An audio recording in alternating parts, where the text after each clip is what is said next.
Oke, perkuliahannya baru saya record ya. Baik, kita akan segera mulai materi kuliah hari ini. Jadi materi ini sudah bisa Anda dapatkan di internet ya.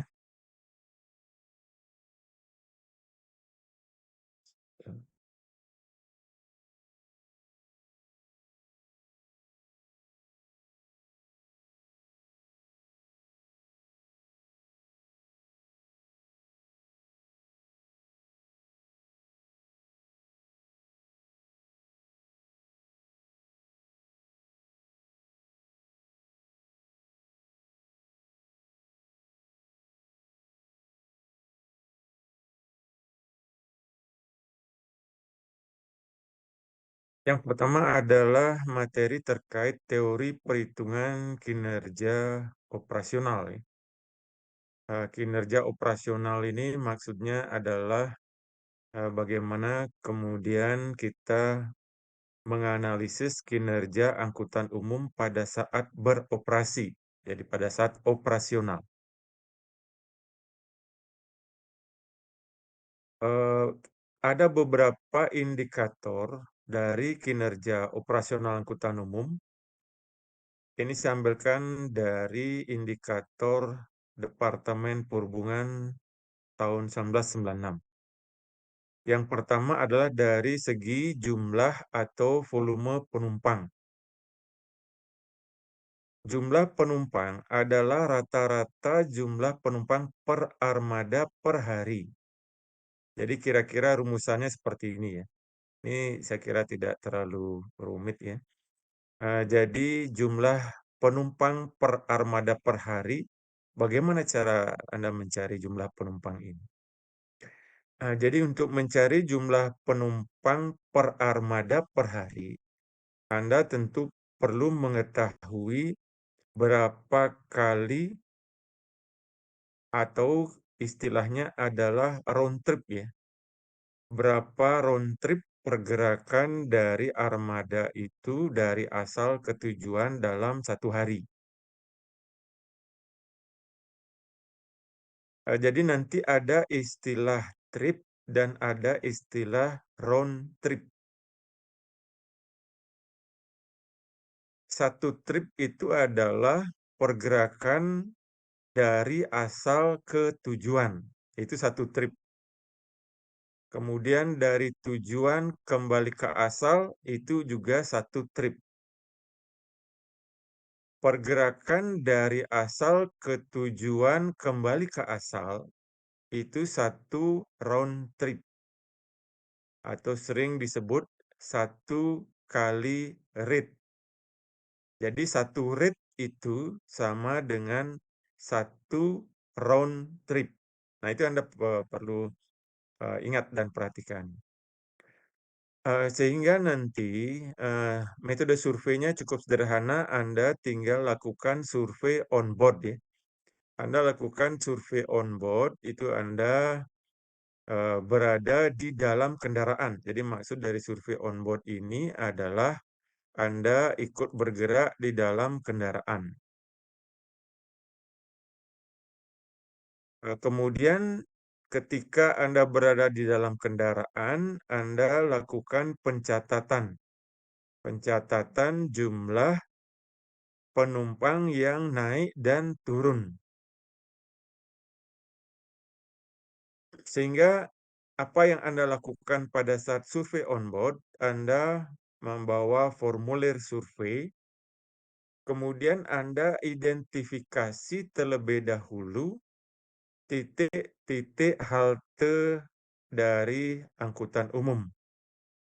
Misalnya, pergerakan Transarbagita dari Gor Ngurah Rai dan Pasar menuju ke GWK. Ada identifikasi di mana lokasi-lokasi titik naik turun penumpang. Jadi sambil jalan ya, jadi sambil Anda survei on board. Jadi ketika misalnya Anda baru naik di Gor Ngurah Rai, itu adalah titik satu ya. Di titik perhentian 1, Anda catat berapa penumpang yang naik. Karena Anda baru berangkat, belum ada yang turun nih. Kemudian selanjutnya sampai di titik halte kedua, Anda catat juga berapa penumpang naik dan turun. Walaupun tidak ada penumpang naik dan turun, Anda tetap catat sebagai 0. Berarti di halte 2 tidak ada penumpang yang naik maupun turun. Nah, itu selanjutnya di halte berikutnya seperti itu ya. Di setiap halte itu Anda catat penumpang naik dan penumpang turunnya. Sehingga apa yang bisa kita peroleh dari data tersebut? Yang pertama adalah data jumlah penumpang yang naik. Jadi mulai dari Anda titik keberangkatan di Gor Ngurah Rai sampai ke GWK. Jadi Anda catat total jumlah penumpang naik. Nah, sebaliknya, dari GWK ke Gor Ngurah Rai, Anda juga lakukan pencatatan hal yang sama ya. Jumlah penumpang yang naik dan turun di setiap halte.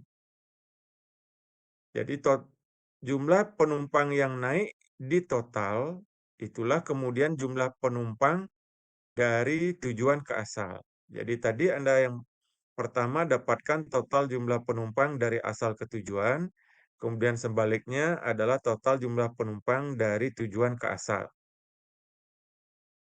Sehingga Anda mendapatkan jumlah total penumpang untuk satu round trip atau satu rate. Nah, kemudian idealnya Anda lakukan survei selama bus itu beroperasi. Misalnya bus itu melakukan pergerakan 4 kali round trip dalam sehari. Berarti Anda harus surveinya itu juga 4 kali. Jadi 4 round trip itu berarti dia melakukan pergerakan 8 kali trip. Nah, jadi 8 trip sama dengan 4 round trip. Sehingga itulah kemudian Anda mendapatkan jumlah penumpang per hari. Lalu apa gunanya nanti menghitung jumlah penumpang naik dan turun? Nanti untuk menghitung load factor segmen ya. Sebentar kita akan sampai ke load factor segmen. Jadi sementara satu persatu terlebih dahulu, yaitu dari jumlah penumpang, volume penumpang.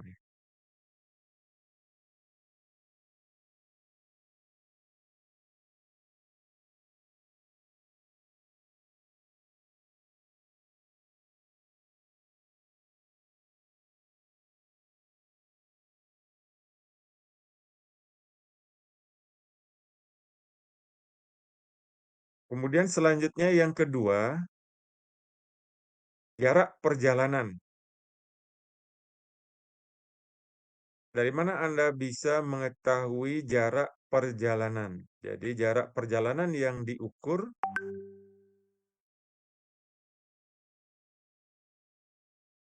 adalah berdasarkan jumlah rate per armada per hari dikalikan panjang ruas. Sehingga Anda mendapatkan jarak perjalanan dalam satu hari, ya satu armada ya. Bagaimana cara menghitung jumlah perjalanan? Jadi jumlah perjalanan ini dihitung, misalnya Anda lakukan perhitungan kilometer ya. Catat kilometer kendaraan pada saat berangkat di Gor Ngurah Rai. Jadi Anda catat kilometer busnya, kemudian sampai di GWK, Anda catat kembali. Sehingga Anda mendapatkan data jarak perjalanan satu trip dari asal ke tujuan. Dari Gor Ngurah Rai ke GWK. Nah, selanjutnya Hal yang sama, Anda lakukan pencatatan kilometer kendaraan dari GWK menuju ke Gor Ngurah Rai. Hingga dari pencatatan kilometer kendaraan tersebut, Anda bisa mengetahui panjang perjalanannya, jarak perjalanannya. Ada cara lain juga, tanpa melakukan on-board, Anda bisa menggunakan juga kilometer, misalnya Anda menggunakan sepeda motor ya. Jadi bisa juga Anda menggunakan kilometer sepeda motor Anda bergerak dari Gor Ngurah Rai, kemudian sampai GWK, Anda catat berapa kilometer, kemudian dari GWK kembali ke Gor Ngurah Rai, Anda catat berapa kilometer. Sehingga Anda mendapatkan jarak perjalanan dalam satu trip, kemudian jarak perjalanan satu round trip, kemudian dikalikan jumlah round tripnya, sehingga dapat jarak perjalanan per hari. Yang ketiga adalah menghitung tingkat konsumsi bahan bakar.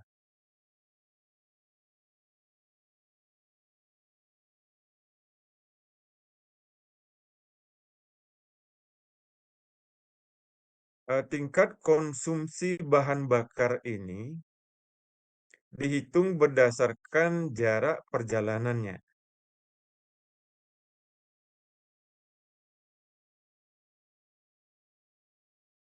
Nah, ini sudah berdasarkan standar atau nanti Anda bisa tanyakan ke supir ya. Anda bisa tanyakan ke supir busnya, rata-rata dalam satu hari itu berapa rupiah membeli solar. Jadi biasanya bus itu mengisi solar malam hari ketika selesai beroperasi, kemudian melakukan perjalanan, malam harinya diisi lagi. Jadi Anda tanyakan berapa rupiah rata-rata dalam sehari itu mengisi solar. Berdasarkan rupiah harga solar, Anda bisa mendapatkan data berapa liter dalam sehari konsumsi bahan bakar dari bus tersebut. Nah, berdasarkan liter konsumsi bahan bakar tersebut, selanjutnya Anda juga bisa menghitung berapa sebenarnya perbandingan per kilometernya, liter per kilometernya. Jadi 1 liter itu untuk menempuh jarak berapa kilometer. Volume bahan bakar dalam satu hari Anda sudah dapatkan sekian liter, jarak perjalanan dalam satu hari Anda sudah dapatkan, sehingga berapa liter, berapa kilometer yang ditempuh dalam 1 liter itu bisa Anda dapatkan. Itulah tingkat konsumsi bahan bakarnya. Nanti kita akan bandingkan dengan standar bus ya. Jadi standar bus tingkat konsumsi bahan bakarnya berapa? Apakah ini sudah termasuk efisien ataukah tidak? Yang berikutnya adalah faktor muatan atau load factor. Nah, load factor ini adalah perbandingan jumlah penumpang yang diangkut dengan daya tampung. Nah, daya tampung ini bisa pada setiap segmen. Jadi ada nanti load factor untuk satu trip, load factor untuk per segmen. Ada nanti bisa menghitung load factor itu secara keseluruhan total. Jadi jumlah penumpang dalam satu hari dibagi kapasitas tempat duduk bus itu dalam satu hari. Nah, sekarang kapasitas. Jadi load factor itu intinya jumlah penumpang dibagi kapasitas bus. Kapasitas bus ini adalah berdasarkan jumlah tempat duduk dan berdiri. Jadi jumlah tempat duduknya Anda hitung berapa jumlah tempat duduk busnya. Itulah yang menjadi kapasitas dari bus ya. Untuk sementara mungkin Anda hanya data saja terlebih dahulu berapa yang diizinkan jumlah penumpang yang berdiri. Jadi berdasarkan nanti ada tali penggantung ya, dari tali penggantung yang di bus Anda hitung. Oh, berarti sekian yang bisa berdiri. Nah, untuk saat ini kapasitas bus ini bisa Anda hitung cukup jumlah tempat duduknya saja. Berapa bisa menampung penumpang. Jadi load factor ini pembagian jumlah penumpang dibagi jumlah tempat duduk.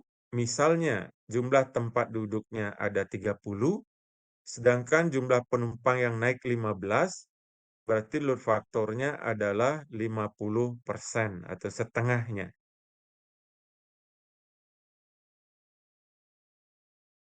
Nah, apa bedanya sekarang? Load factor satu trip dan load factor segmen.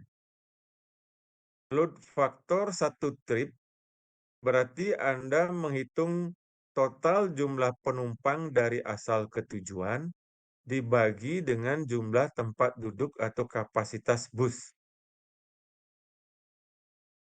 Kalau load factor segmen, berarti Anda lakukan berapa jumlah penumpang yang naik di antara halte-halte.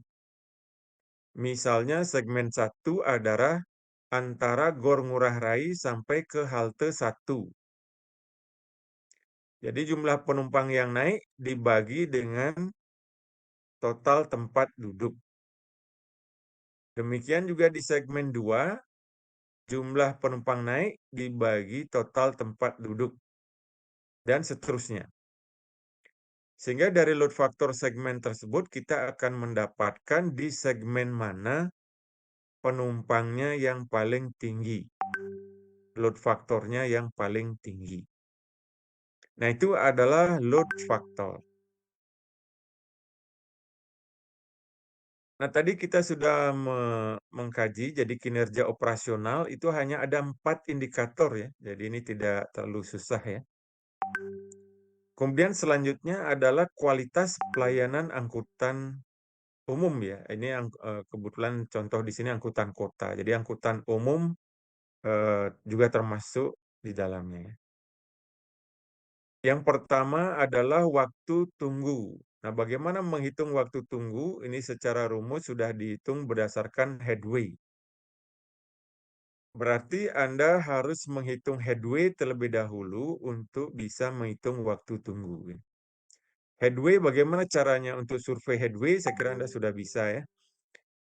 Ketika bagian depan bus pertama tiba, Anda hidupkan stopwatch. Kemudian ketika bagian depan bus berikutnya tiba, Anda matikan stopwatch. Jadi Anda baca itulah headway-nya. Berapa detik headway-nya. Semakin banyak bus yang beroperasi, berarti headway-nya akan semakin rendah. Semakin sedikit bus yang beroperasi, berarti headway-nya dia akan semakin tinggi. Jadi headway itu adalah waktu antara kedatangan bus pertama dengan kedatangan bus yang kedua. Nah, sekarang waktu tunggu kita tinggal kalikan 0,5. Jadi waktu tunggu itu 0,5 headway. Selanjutnya waktu perjalanan. Jadi waktu perjalanan ini saya kira mudah menghitungnya ya. Waktu ketika Anda berangkat, Anda catat waktunya. Ketika Anda tiba, Anda catat waktunya sehingga diperoleh waktu perjalanan. Headway tadi sudah kita bahas, waktu antara kedatangan kendaraan pertama dan kedua. Kecepatan angkutan, jadi Anda tinggal membagi antara jarak perjalanan dengan waktu tempuh, waktu perjalanan, sehingga Anda dapatkan kecepatannya. Jadi Anda menghitung kecepatannya bukan dari speedometer busnya ya, tetapi dari pembagian jarak perjalanan dengan waktu perjalanan. Jadi kualitas pelayanan angkutan umum itu juga ada 4 indikator. Nah, selanjutnya dari pengukuran yang kita sudah lakukan terhadap baik kinerja operasional maupun kualitas pelayanan angkutan umum, kita bandingkan dengan standar kinerja angkutan umum. Ini dari Direktorat Jenderal Perhubungan Darat. Jadi dari hasil survei tadi itu kita bandingkan dengan standar ini. Jumlah penumpang misalnya. Jumlah penumpang kalau bus Trans Sarbagita itu masuk ke dalam bus sedang. Transmetro Dewata itu juga masuk dalam kategori bus sedang. Sehingga dalam standarnya jumlah penumpang per armada per hari itu antara 500 sampai 600. Kalau Anda menemukan jumlah penumpangnya lebih rendah dari 500, inilah berarti operasionalnya itu kurang efisien. Jadi jumlah penumpang belum sesuai dengan harapan. Demikian juga jarak perjalanan. Berapa jarak kilometer dalam satu hari yang ditempuh? Kalau kurang dari 250, itu mencirikan bahwa layanan dari bus itu kurang optimal. Karena hanya menempuh jarak perjalanan yang tidak terlalu panjang. Artinya, kenapa dia menempuh jarak perjalanan tidak terlalu panjang? Karena jumlah penumpangnya sedikit. Kemudian tingkat konsumsi bahan bakar. Jadi tadi kita sudah bahas untuk bus sedang, seharusnya per liternya itu adalah 5 km. Jadi 5 km per liter. Nah, ini kita bandingkan dengan hasil survei. Berapa kilometer per liternya. Kalau kurang dari 5 liter, berarti busnya termasuk boros. Kalau lebih dari 5 km, berarti termasuk efisien. Kemudian selanjutnya load factor. Load factor standar itu adalah 70%. Kalau load faktornya kurang dari 70%, berarti menunjukkan jumlah penumpangnya tidak sesuai harapan. Masih sedikit jumlah penumpangnya. Kalau load faktornya lebih dari 100%, berarti jumlah penumpangnya melebihi kapasitas, sehingga perlu dilakukan penambahan jumlah armada. Jadi itu kira-kira nanti makna dari perbandingan dengan standar ya. Selanjutnya demikian juga standar kualitas pelayanan terkait waktu tunggu, waktu perjalanan, headway, kemudian kecepatan. Nah, kecepatan yang di sini ini saat ini masuk ke dalam kelas 3 ya. Jadi kecepatan standar itu untuk bus 20 km per jam. Kalau kurang dari 20 km per jam, ada indikasi bahwa bus itu terjebak kemacetan, sehingga kecepatannya menjadi rendah.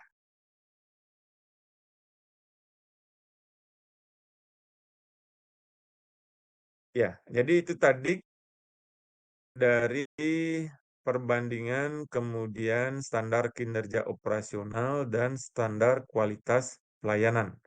Nah, inilah yang nanti akan Anda survei di lapangan ya. Jadi Anda akan survei kinerja operasional dan kualitas pelayanan bus Transmetro Dewata dan bus Trans Sarbagita. Jadi nanti supaya dikoordinir oleh Korti. Korti yang akan membagi kelompok. Jadi Anda bisa lakukan, jadi cari data di internet, koridor-koridor operasional daripada Transmetro Dewata. Jadi Transmetro Dewata memiliki 5 koridor, Trans Sarbagita memiliki 2 koridor. Berarti total ada 7 koridor. Sehingga nanti Korti supaya membagi kelompok menjadi 7 kelompok. Kemudian setiap kelompok kemudian melakukan survei untuk satu koridor.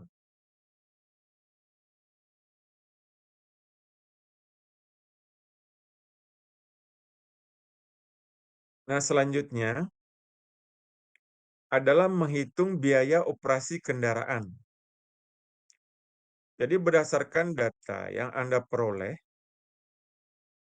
kemudian Anda menghitung BOK-nya. Apa saja komponen BOK-nya? Komponen BOK terdiri dari biaya tetap dan biaya tidak tetap serta biaya tambahan. Biaya tetap ini apa? Jadi biaya tetap ini biaya yang harus dikeluarkan walaupun kendaraan itu tidak beroperasi. Misalnya biaya penyusutan, biaya administrasi, biaya STNK, izin, KIR, dan sebagainya. Biaya asuransi. Itu masuk ke biaya tetap. Walaupun busnya beroperasi ataukah tidak, ya dia tetap harus membayar biaya tetap ini. Biaya tidak tetap ini adalah biaya ketika busnya beroperasi. Meliputi biaya pemakaian bahan bakar, gaji pengemudi, biaya retribusi, biaya pemakaian suku cadang, biaya overhaul. Biaya overhaul ini maksudnya adalah biaya servis besar ya, misalnya seperti turun mesin. Itu biaya overhaul. Kemudian biaya tambahan ini adalah biaya sewa kantor, biaya gaji administrasi, biaya telepon, biaya listrik. Ini biaya tambahan ini dikeluarkan oleh operator dari bus. Misalnya operator Trans Serbagita, operator Transmetro Dewata. Jadi dia mengeluarkan biaya sewa kantor dan gaji pegawainya. Itu biaya tambahan, overhead. Biaya tetap atau fixed cost. Yang pertama ini adalah biaya penyusutan atau sering disebut depresiasi. Adalah biaya yang dikeluarkan atas penyusutan nilai ekonomis kendaraan akibat keausan teknis karena melakukan operasi. Sebentar kita lihat ya bagaimana penghitungan biaya penyusutan. Artinya begini, kalau Anda misalnya membeli kendaraan di tahun 2020 seharga 100 juta. Sekarang sudah tahun 2023. Dalam waktu 3 tahun, harga kendaraan Anda akan menurun nilai ekonomisnya. Itulah yang dimaksud biaya penyusutan. Misalnya Anda membelinya 100 juta, setelah 3 tahun turun menjadi 70 juta. Berarti kendaraan Anda harganya menyusut 30 juta. Selanjutnya biaya administrasi, ada biaya STNK, retribusi izin trayek. Nah, ini tinggal Anda menanyakan saja ya. Jadi di STNK bus itu pasti ada berapa biaya pajaknya. Termasuk retribusi maupun izin yang harus dibayar. Termasuk biaya KIR kendaraan. Itu Anda bisa menanyakan ke supir atau pengemudi.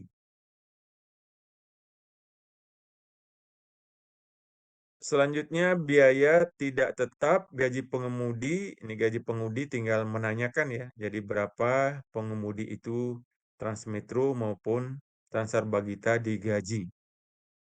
Biaya pemakaian bahan bakar, biaya pemakaian ban, biaya perawatan pemeliharaan kendaraan. Ini sebentar kita detailnya. Biaya minyak pelumas oli ya. Jadi segala jenis oli yang dipakai, oli mesin, oli gardan, maupun oli rem. Selanjutnya biaya tambahan overhead sudah seperti tadi. Biaya sewa kantor, gaji pegawai, telepon, listrik. Kita coba akan melihat detail rumusan BOK. Perhitungan BOK itu dilakukan langsung per tahun. Kenapa BOK itu dihitung langsung per tahun? Karena biaya-biaya itu ada yang dibayarkan 1 tahun, ada baru dibayarkan 2 tahun, ada yang dibayarkan setengah tahun, sehingga semua dibawa ke tahun, 1 tahun. Misalnya biaya samsat, pajak kendaraan, itu dibayar setiap 1 tahun. Sedangkan biaya KIR itu dibayar setiap 6 bulan. Dibawa ke 1 tahun, berarti biaya KIR-nya adalah 2 kali biaya untuk setiap 6 bulannya. Nah, itu contohnya. Demikian juga nanti biaya servis, kemudian biaya penggantian spare part, oli, dan sebagainya. Itu semua dijadikan ke dalam 1 tahun.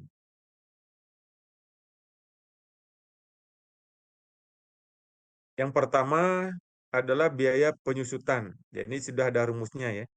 Harga kendaraan dikurangi harga residu dibagi masa penyusutan. Nah, nilai residu dari biaya penyusutan ini biasanya 20%. Jadi harga residunya ini 20%. Masa susut sudah ditetapkan oleh Departemen Perhubungan, sekarang namanya Kementerian Perhubungan, selama 7 tahun. Kemudian harga kendaraan, Anda bisa searching ya. Anda bisa browsing dari internet harga bus sedang. Jadi dari harga bus sedang dikurangi 20% dari harga busnya dibagi masa penyusutan. Itulah biaya penyusutan per tahun. Jadi satuannya nih biaya penyusutan per tahun karena sudah dibagi masa penyusutan 7 tahun. Selanjutnya biaya bunga modal. Biaya bunga modal ini dihitung jika dalam pembelian bus itu meminjam modal di bank. Pengembalian modal ini biasanya selama 5 tahun. Sehingga bunganya, tingkat suku bunga pinjamannya itu misalnya 20% per tahun. Realnya tentu kita harus tanya ya, harus tanya kepada dealer berapa sih cicilan kendaraan itu per tahun. Kalau misalnya pengusaha itu membeli dengan cara sistem kredit. Jadi perhitungan biaya bunga modalnya adalah sesuai dengan rumus ini ya. Harga kendaraan sudah seperti tadi, I-nya ini tingkat suku bunga, dalam hal ini adalah suku bunga banknya. Jadi berapa persen kena bunga kalau kita meminjam di bank. Biasanya dealer itu akan bekerja sama dengan bank. Jadi Anda mencicilnya itu ke bank. Besarnya bunganya itu kemudian dimasukkan ke I-nya ini. Soalnya pajak kendaraan, saya kira ini dari STNK-nya bisa kelihatan, biaya KIR dan sebagainya, ini bisa ditanyakan ke supir ya. Setelah semua data biaya kita peroleh, kita tinggal jumlahkan, jadikan ke per tahun. Seperti tadi biaya KIR, kalau dia 2 kali, berarti kalikan 2, sehingga dapatkan biaya KIR per tahunnya. Total dijumlahkan semua, dapatlah BOK tetap per tahun. Jadi ini adalah BOK tetap per tahun. Nah, selanjutnya kita menginjak ke BOK tidak tetap per tahun. Yang pertama adalah biaya bahan bakar atau BBM. Anda tadi sudah bisa menghitung ya, berapa jumlah BBM per harinya. Anda sudah hitung. Harga BBM per liter Anda sudah mudah mendapatkannya dari SPBU. Sehingga Anda bisa menghitung biaya BBM per tahunnya. Dikalikan hari operasi per tahun. Jadi BBM per hari Anda sudah dapatkan, tanya ya ke supirnya, dalam satu hari berapa membeli solar. Kemudian eh, berapa hari beroperasi dalam satu tahun. Kalau dia beroperasinya setiap hari, berarti dia hanya tidak beroperasi saat hari raya Nyepi ya. Berarti di Bali, perhitungan hari itu hanya 364 hari.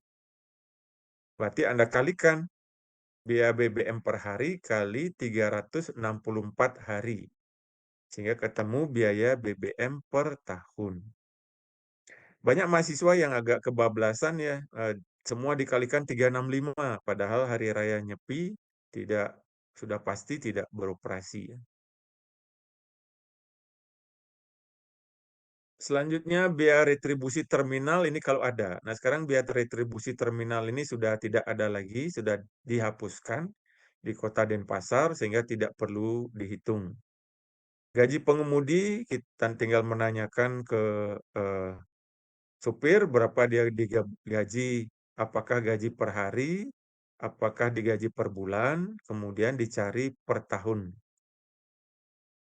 Selanjutnya pemakaian suku cadang, pemakaian ban. Jadi biaya pemakaian ban per tahunnya. Misalnya dia mengganti ban itu 2 tahun. Setiap 2 tahun sekali. Misalnya ketika mengganti ban itu biaya totalnya itu katakanlah 4 juta misalnya. Berarti 4 juta untuk mengganti ban dalam waktu 2 tahun. Berarti per tahunnya biaya penggantian ban itu adalah 2 juta. Jadi semua dibawa ke biaya per tahun. Demikian juga biaya nantinya pemakaian aki misalnya. Aki itu misalnya dia berapa tahun menggantinya. Kalau menggantinya 1 tahun, ya berarti tidak masalah. Berarti biaya sudah langsung biaya aki per tahun. Biaya oli mesin juga sama. Jadi misalnya berapa kali dalam setahun mengganti oli. Nah, kalau supirnya juga tidak tahu, maka kita tanyakan setiap berapa kilometer mengganti olinya. Nah, dari sana Anda bisa mendapatkan misalnya mengganti oli setiap 10.000 kilometer. Dalam satu tahun, berapa puluh ribu kilometer yang ditempuh? Dibagi 10.000, sehingga Anda bisa memperkirakan, oh sekian kali mengganti oli mesin per tahunnya. Nah, terkait nanti harga-harga ya, biaya oli mesin, biaya oli gardan, Anda bisa menggunakan studi terdahulu ya. Sudah ada TA-TA, Transarbagita, dan Transmetro Dewata menghitung BOK-nya. Jadi sementara bisa pakai data itu saja ya, Anda tidak usah untuk survei biaya. Termasuk juga biaya oli gardan, biaya oli Snelling, dan sebagainya. Nah, ini sama metodenya. Plat kopling, kanvas rem, filter oli, biaya aki, biaya klaher, biaya kondensor, saringan udara. Nah, semua harga-harga ini Anda bisa dapatkan dari TA-TA terdahulu. Sehingga selanjutnya di total biaya tidak tetapnya.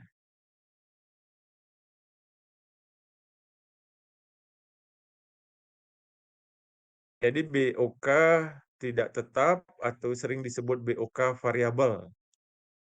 Kita jumlahkan antara BOK tetap dan BOK variabel. Ini maksudnya BOKT ini BOK tetap, BOKV ini BOK variabel atau BOK tidak tetap. Nah, selanjutnya BOK itu perlu ditambahkan margin atau keuntungan. Nah, kalau Kementerian Perhubungan menetapkan keuntungan itu 15%. Ini keuntungan ini cukup besar ya, 15%.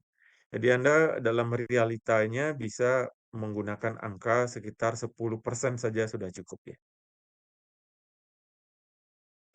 Sehingga BOK dengan margin M 15% maksudnya keuntungan. Jadi BOK ditambahkan dengan margin keuntungan 15% dari BOK total. Selanjutnya, setelah Anda menghitung BOK total per tahun, Anda lakukan perhitungan BOK per kilometer. Jadi, total jarak tempuh dalam 1 tahun Anda sudah ketahui, BOK per tahun Anda sudah ketahui, sehingga tinggal membagi. BOK per tahun dibagi jarak tempuh per tahun, sehingga ketemu BOK per kilometer.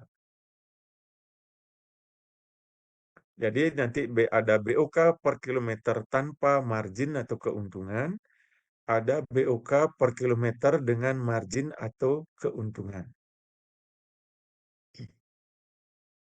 Nah, selanjutnya ini saya sampaikan, ini baru satu contoh saja ya. Nanti Anda bisa searching langsung ke perpustakaan ya.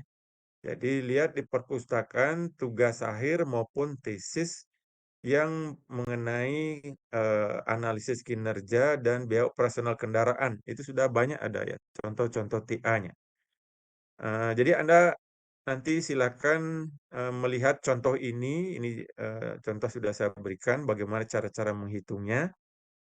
Kemudian juga nanti Anda secara lebih detail bisa melihat contoh-contoh tugas akhir lainnya di perpustakaan ya. Nah, inilah yang nanti Anda akan lakukan untuk setiap kelompok. Ini yang dimaksud sebagai tugas besar ya, sistem transportasi. Anda melakukan survei, menganalisis kinerja, kemudian menghitung BOK-nya.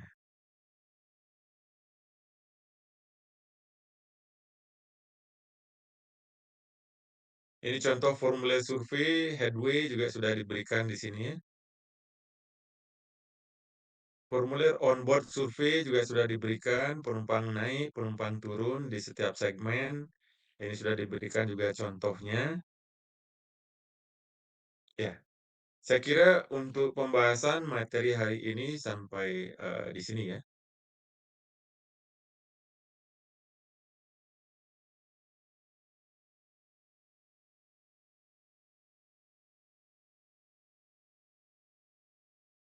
Baik, nanti saya sudah record tadi ya, sudah rekam materi hari ini.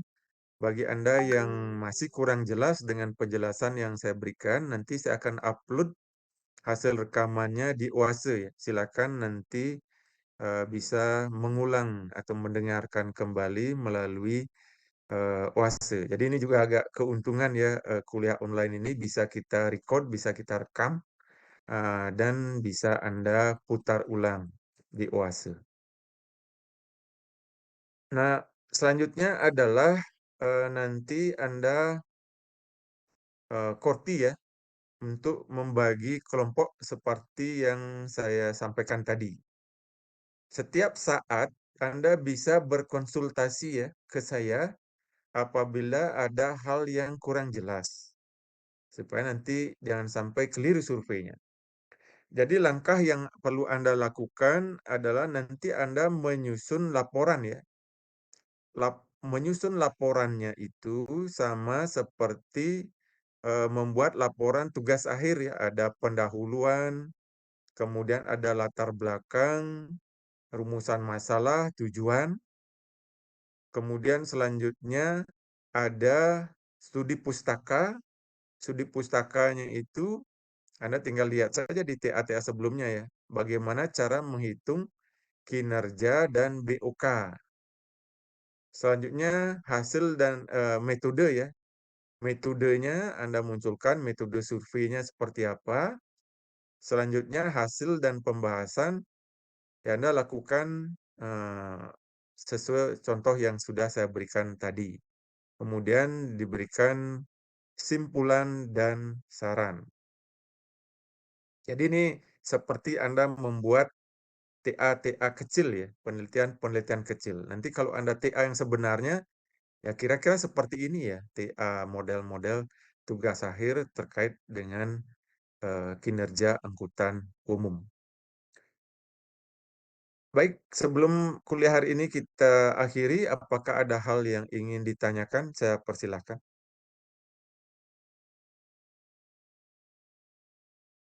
Belum ada Pak, mungkin nanti saat survei Pak. Oh iya, nanti saat Anda persiapan, saat survei, eh, di luar jam kuliah Anda bisa menghubungi saya ya. Anda bisa WA, Anda bisa menanyakan WAG, bisa juga telepon nantinya ya. Baik, demikian kuliah hari ini. Eh, saya ucapkan terima kasih atas kehadiran adik-adik mahasiswa. Sampai bertemu kembali minggu depan. Selamat pagi. Selamat pagi Pak, terima kasih. Terima kasih, Pak. Terima kasih.